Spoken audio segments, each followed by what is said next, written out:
বাবা মায়ের কাছে সন্তানরা কখনোই বড় হয় না। মা বাবা ছাড়া আমরা যারা দূরে থাকি, মা বাবা যখন একা থাকে, ঈদ করে, তাদের গলা দিয়ে কিন্তু ভালো মন্দ কিছুই নামে না। তারা ওয়েট করে যে তারা কখন তাদের সন্তানদের কাছে পাবে আর তৃপ্তি করে রান্না করে খাওয়াবে। আমি সংসার করি বা আমাদের সংসার লাইফে কিন্তু আমরা অনেক উল্টাপাল্টা কাজ করে ফেলি অসাবধানতা বশত, যেগুলোর জন্য মাঝে মাঝে প্যারা খেতে হয়। আসসালামু আলাইকুম, জুম্মা মুবারক, কেমন আছেন সবাই? তো যাই হোক, সকালবেলা তো অনেক বৃষ্টি ছিল। সকাল সকাল ঘুম থেকে উঠে দেখি আম্মু আমাদের জন্য নাস্তা বানিয়ে রেখেছে। আর এদিকে একটা হাঁস ভিজিয়েছি, আর যে কালকে যে দেখিয়েছিলাম যে ইলিশ মাছটা ছিল, সেই ইলিশ মাছটাও বের করে নিয়েছি। এবার হাঁসটা কিন্তু মোটামুটি 3.5 কেজির মতো, বাট এখানে দেখা যাচ্ছে না, সেই জন্য বড় একটা ননস্টিকের ফ্রাই প্যানে দিয়ে দিলাম। আর একদম সমস্ত বাটা মশলাগুলো দিয়ে আমি যা যা মশলাপাতি লাগে সব কিছু দিয়ে একসাথে হাতে মাখিয়ে বসিয়ে দিব। আর এখানে দারচিনি, এলাচ, যে জিরা বাটাটা, সেই মশলাটা আমি এখনও দিয়েছি, আবার পরেও দিব। তো একদম সুন্দর মতো করে হাতে মাখিয়ে বসিয়ে দিলাম। আজকে সকালবেলা রান্নাটা আমার মা করেছে, আর দুপুরেরটা আমি করছি। যেটা আপনাদের সাথে শেয়ার করেছিলাম যে মা বাবার কাছে সন্তানরা কিন্তু কখনো বড় হয় না। আমি এখনও রান্না করতে গেলে আম্মু বলে যে আমি রান্না করি, সে ভাবে যে তার মেয়ে কি তার থেকে ভালো রান্না করতে পারে। তার কাছে কিন্তু সেই কাজ না জানা মেয়েটাই আছি আমি, মনে হয় মাঝে মাঝে। তো যাই হোক, এই দিকে হচ্ছে আমি খিচুড়িও বসিয়ে দিলাম। তো এবার তো যেহেতু কোরবানি ঈদে আমি বা আমার ভাই বাড়িতে যাই নাই, তো সেহেতু আমার আম্মু আসার সময় তো কোরবানির মাংস নিয়ে আসছে। নিষেধ করেছিলাম আম্মুকে, বললো সেদিন তো আমি বললাম না যে রাগ করেছে, কেন আনবো না, তোরা যাস নাই, কে খাবে এই মাংস, তোরা যদি না খাস আমাদের গলা দিয়ে কি নামে। তো যথারীতি আমার মা ওয়েট করছিল যে এই শুক্রবারটা কবে আসবে, তার ছোট ছেলে আসবে, তার জামাই ঘরে থাকবে, তার বড় নাতি ঘরে থাকবে, সবাইকে নিয়ে তৃপ্তি করে সে নিজের হাতে কোরবানির মাংস রান্না করে চালের রুটি করে সকালবেলা সুন্দর মতো রেখে দিয়েছে। আর আমরা ঘুম থেকে উঠে সেটা খেয়েছি।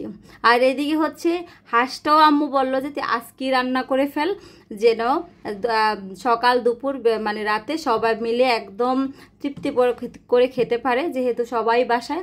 তো এইদিকে হচ্ছে আমি সবাইকে জিজ্ঞেস করছি কে কি খাবে। তা আপনাদের ভাইয়া বললো খিচুড়ি করো, আমার ভাই বললো পোলাও করো, আর আমার ছেলেকে জিজ্ঞেস করলাম, ও বললো যে একটা করলেই হবে। তো পোলাও রান্না করতে গিয়ে চিন্তা করলাম যে সচরাচর আপনাদের ভাইয়া বলে না এটা রান্না করো, তো চিন্তা করলাম যে না, খিচুড়ি রান্না করি। আর ওয়েদারও ডিমান্ড। এদিকে একটু সিম্পলের ভিতরে ইলিশ মাছও ভেজে নিলাম। আর ইলিশ মাছটা ভাজতে গিয়ে কী একটা ঝামেলা সেটাও বলবো। আর এইদিকে দেখেন আমি অল্প অল্প পানি দিয়ে হাঁসটাকে কষিয়ে নিচ্ছি। মাশাল্লাহ, মানে দেখতে যতটা না সুন্দর হয়েছে, খেতে তার থেকে মজা হয়েছে। সামান্য কাটা আলুও দিয়েছি, মানে 3টা আলু দিয়ে দিয়েছি। এইদিকে হচ্ছে আমার বান্ধবী হচ্ছে কাঁঠাল পাঠিয়েছে, তো সেই কাঁঠালটা পুরোটাই আম্মু ভেঙে ফেলছে, তা আমরা সবাই একটু একটু করে খেয়ে ফেলে শেষ করে ফেলছি। আর যেহেতু এখন আমের সিজন, সকাল দুপুর রাত সবার বাসায় মনে এরকম প্লেট ভরে ভরে আম কাটা হয়। তো এদিকে হচ্ছে আপনাদের ভাইয়া খাচ্ছে, আমার ছোট ছেলে খাচ্ছে, আমার ভাইকেও দিব, মানে সবাই মিলে যেহেতু বেশি করে কেটেছি। আর এদিকেও যেহেতু রান্না বান্না একটা প্যারা থাকে, তো আজকে দুপুরে রান্নাটা বললাম না আমি দায়িত্ব নিয়ে নিয়েছি। তা আম্মু বারবারই রান্না করে আসতেছে, দেখতেছে তা আমি আমার কোনো হেল্প লাগে কি না বা কি। তো আসলে যে বললাম না, মা বাবার কাছে ছেলে মেয়ে মনে কখনো বড়ই হয় না, ভাবে আমি পারবো কি না বা আমি আমার কাজ করতে গেলে অসুবিধা হবে কি না। মাশাল্লাহ 17 বছর সংসার করতেছি, 2টা ছেলের মা হয়েছি, কিন্তু আজও মায়ের চোখে আমি ছোট। তো যাই হোক, আর এই দেখেন এই ইলিশ মাছটার সাথে এই মাছটা লেগে গেছে, কিছুতেই করতে পারতেছি না।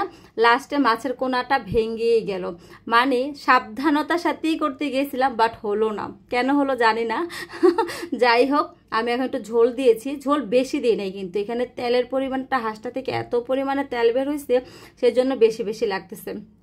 আর হাঁসের মাংসের সাথে আলু দিয়ে নামানোর পরে সামান্য একটু জিরার গুঁড়ির ফ্লেভারটা আমার কাছে বরাবর খুব ভালো লাগে, তা আমি আবার একটু জিরার গুঁড়িও দিয়ে দিলাম, একদম টাটকা টাটকা করে দিলে না এত সুন্দর একটা ফ্লেভার।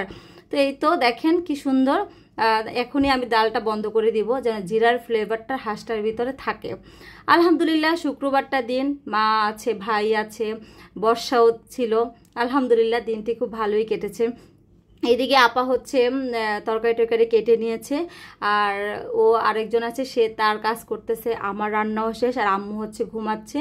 আপনাদের ভাইয়াও সকালবেলা ঘুম থেকে উঠে নাস্তা করে আবার ঘুম। আর এইদিকে দেখেন, যেটা বলেছিলাম সংসার জীবনে কাজ করতে গিয়ে টুকিটাকি ভুল, সেদিন টক বানিয়েছিলাম আমি, সেই টক পরে কি অবস্থা। তো কেমন লাগলো? আসসালামু আলাইকুম।